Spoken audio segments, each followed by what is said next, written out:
Good morning. We are here for our second installment of Supply and Demand. We're going to be talking about supply today.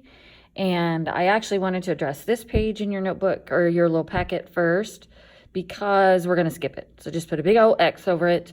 And then let's move on to the next page in your packet, which looks something like this. Okay. And then in the PowerPoint in your notes section, I'll move this kind of slowly, is this is where we're starting. So, excuse me, this is where you would pick up your notes again on your page. So we're starting with supply. It's the schedule of quantities offered for sale at all possible prices. So what you need to do is kind of put on your producer's hat, pretend that you're a farmer or that you own Sonic or you own HEB. So you've got to think in those terms, not from the person that's buying or purchasing an item, okay? So each supplier decides how much to offer for sale at various prices. Think about how much is on the shelf. So I'm probably going to use Oreo cookies quite a bit. Remember to not overthink individual preferences, what you would like. This is just about the general public. So think about how many Oreo cookies are on the shelf. So at a higher price, there's greater supply sitting on the shelf from the supplier standpoint. But at a lower supply, there is less sitting on the shelf, okay? Or a lower price, excuse me, there's less supply. So remember we talked about the law of demand. Now there's an actual law of supply that says the quantity supplied varies directly with its price. And you'll see that in just a minute. So when we talked about demand, remember that it varied inversely. So the higher the price, the lower demanded, okay? And as you drop the price, more are demanded. So it's the opposite in this case. So let's look at that. So we're talking about t-shirts today. And on the left is the supply schedule, and on the right is the supply curve that you're going to be creating. So if you notice over here, the higher the price, the higher the quantity sitting on the shelf. So at a $30 t-shirt, there's gonna be 350 sitting on the shelf or supplied out. As you start to drop the price, you'll notice that the number sitting on the shelf or the number, supplied drops. Okay, so what I want you to do is stop the video and plot this on your graph over here. So at $30, because here's the price, and then here's the number demand, or here's the number supplied. Sorry, I'm already confused. So at $30, 350 are supplied. So that's going to put you all the way out here on mine, it's off of the thing. And if it goes off of the chart, off of the graph, that's okay. So your number is going to be somewhere out here. So plot that and then connect your dots. Your line's going to look something like this. So stop the video and do that, please. Okay, we're going to move on. That's your practice. This is approximately what your curve should look like. Okay, and again, a lot of these are going to look like a straight line, and that's okay. Coming up next, what happens if all of a sudden you supply more t-shirts, and why would you do that? So now we're looking at your two outside columns because you've already plotted this. So why all of a sudden at $30 would there be 400 sitting on the shelf, 430 being supplied? Why would the supplier send more out? So again, you have to think in terms of you're the one who's making the t-shirt. So why all of a sudden would you make more? The price has not changed. All right, so back to your notes. Here's why. Remember I gave you a cute little mnemonic device that said Piper for change in demand. Well, now here's what you're going to write on your paper about change in supply.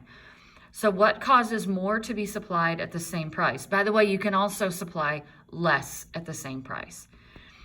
So here's what it is. It's Stoner. Hopefully you'll be able to remember that.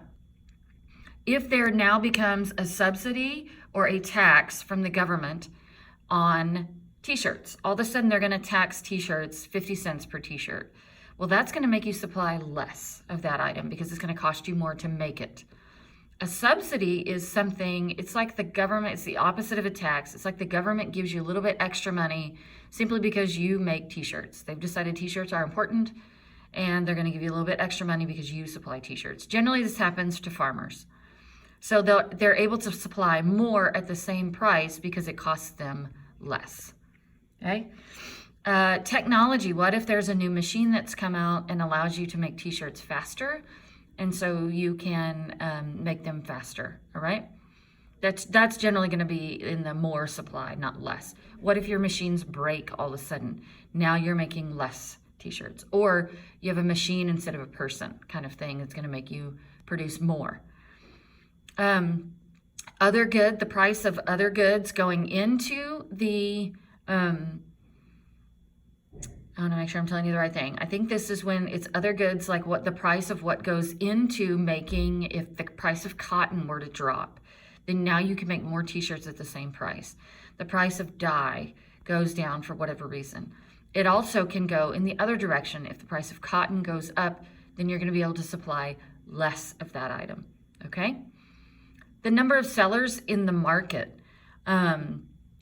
If all of a sudden there's 5 t-shirt makers here in Marble Falls and 3 of them move away, you're going to be able to produce more because more people are buying them from you, even though the price has not changed.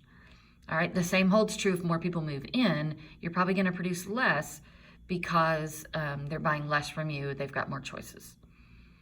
Okay, expectations. Again, this goes back to... even if you have, say, you're the manufacturer of wood and there is a hurricane expected to come, people are going to buy up all the wood to board up their windows, especially if you're living close to the coast. And there's no change in the price, so you need to supply more. The same would be true like here, if they're predicting snow and ice to come on Friday, all of a sudden you're going to be producing more water. You're going to be supplying more water to H-E-B because all the bottled water, all the bread, milk, are going to be eggs. Those basic supplies are going to be purchased, even though the price hasn't changed. They're going to purchase more of them because of the impending idea that you would have to be home for several days in a row and they want all their supplies. So that's if you expect something to happen. And then any related goods, if all of a sudden, it's like the complementary, if you're thinking about complementary goods, if all of a sudden, it comes out that this is the outfit to wear as far as t-shirts are concerned, and everybody's buying those particular pants, then they're going to buy the t-shirt to go with it. So nothing's changed with the price. It's all about what's related to it, and they're going to pick up your t-shirt along the way. Okay? So again, those should be notes on your paper. Feel free to stop the video if you need to get that information on your paper. So let's practice. So what I'd like for you to do is... head to the page. I kind of went backwards for just a second because I want to double check something. You're going to go back to this page that you've already filled out, okay? However, you're going to be using, sorry, that's not, you've already graphed this and you should have your curve on here. So what you need to do is, I'm flipping over, graph these 2 numbers. Okay, this column with the new numbers, and I would suggest doing that with another color. This is similar to what we did yesterday. Feel free to go back and have your original curve in front of you and use this number, this set of numbers in front of you as well. So remember, it's this column with this column, okay? And stop the video and go ahead and do that new curve.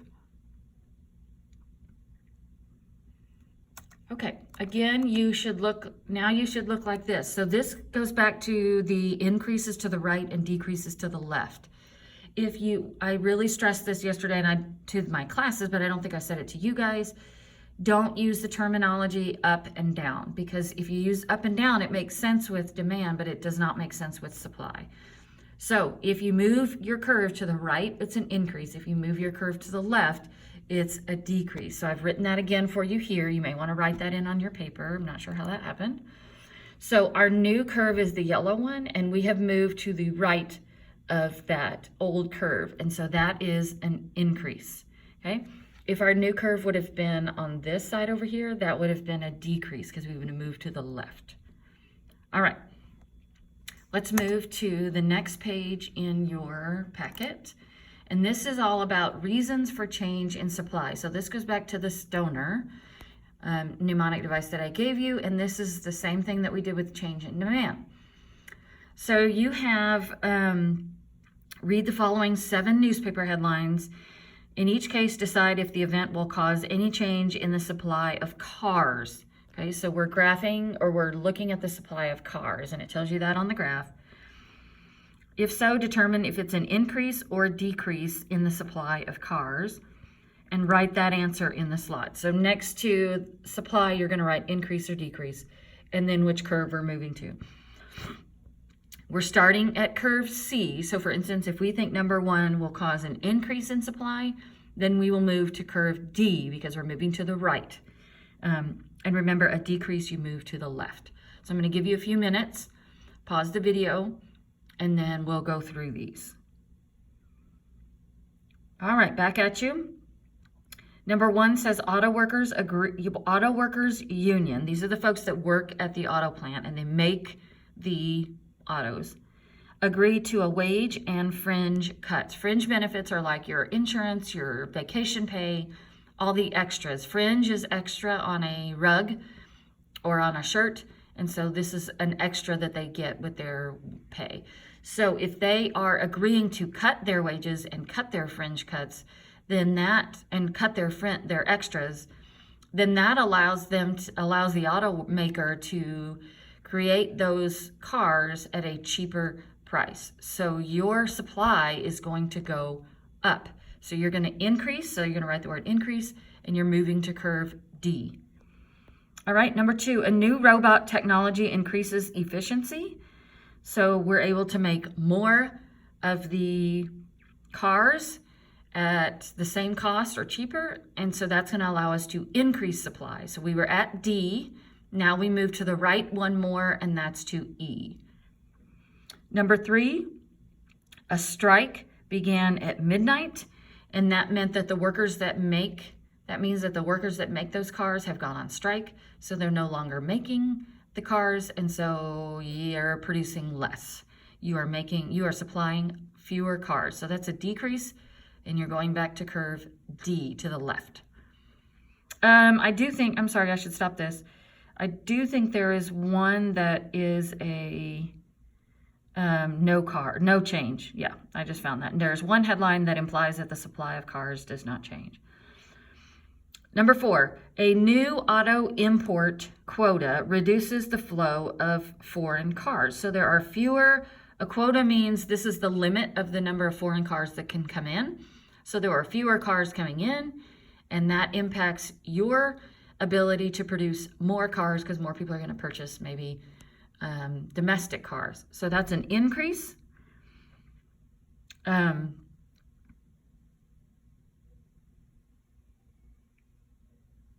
That's an increase, and I'm sorry, I had a brief moment. That's an increase in demand. So we went from C, D, then we went back to, so we went, C, D, then we went back to C. I don't know if I said that correctly. Now we're going back to D.